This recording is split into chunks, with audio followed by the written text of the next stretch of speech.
it doesn't surprise me that The Curious Case of Benjamin Button is exceptionally well received, because this was a pretty exceptional film. It's not perfect. There are aspects about it that I think don't work brilliantly, by which I mean the narrative's a little bit all over the place at certain points, but not enough to detract from how powerful it is and how beautiful it is to actually watch it. And this film was released in 2008, directed by David Fincher and written by Eric Roth, and won 3 Oscars. It won Best Achievement in Art Direction, absolutely, Best Achievement in Makeup, definitely, and Best Achievement in Visual Effects. It was also nominated for basically every other Oscar possible. So critically, very well received. And I don't know anybody who's watched it and hasn't liked it. Most people love it. Certainly I'm somewhere between liking it and loving it.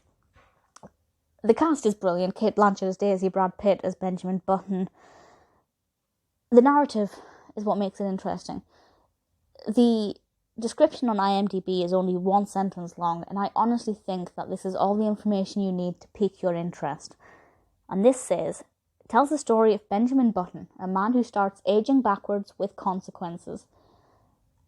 Straight away, I want to know, when does he start aging backwards? Why does he start aging backwards?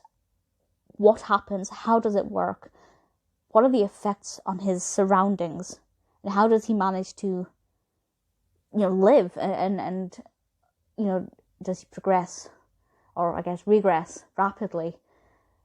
And what about his mental state? Is it just his physical body? There are so many questions that I would want answered immediately just from reading that. And it really is one of the best kind of really short descriptions of a film ever. I'm not going to spoil anything. Absolutely not going to spoil anything. But we have this friendship, relationship between Daisy and Benjamin Blanchett and Brad Pitt respectively. And Benjamin begins to age backwards. And it's all about his life, and not just his life from the point where he begins to age backwards. We get a look back in his past, some very emotional, beautiful, really wonderful moments, an element of storytelling in this that's an absolute pleasure to watch.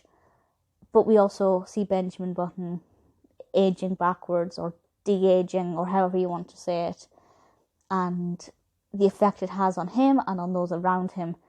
And without question, this is one of the most emotional films I've ever seen, because it's challenging not just for the protagonist, but for everybody else around him. At no point is this an easy film to watch, but that's in the best way possible. It works so well, and I don't want to say much more than that, because I don't want to spoil anything at all. So I'll just say, it's one of the films you need to see before you die. It's quite long.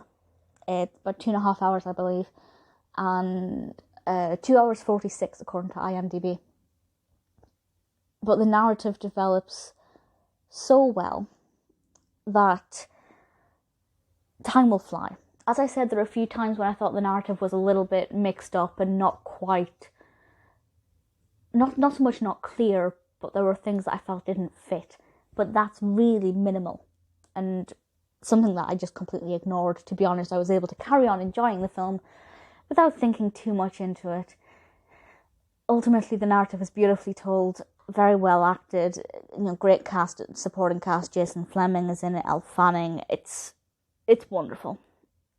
If you haven't seen this, you must. Absolutely, doesn't matter what kind of films you like. I think this is a film that will appeal to absolutely everybody, regardless of the kind of things you look for. It's got everything and more, and it's definitely worth watching. I'd love to know what you think of it, whether or not you cried. It's not my favourite Brad Pitt film, but I'd say it's one of the best Brad Pitt performances. As Benjamin Button, he is perfect, and I couldn't think of anybody else in that role. It's pretty immaculate.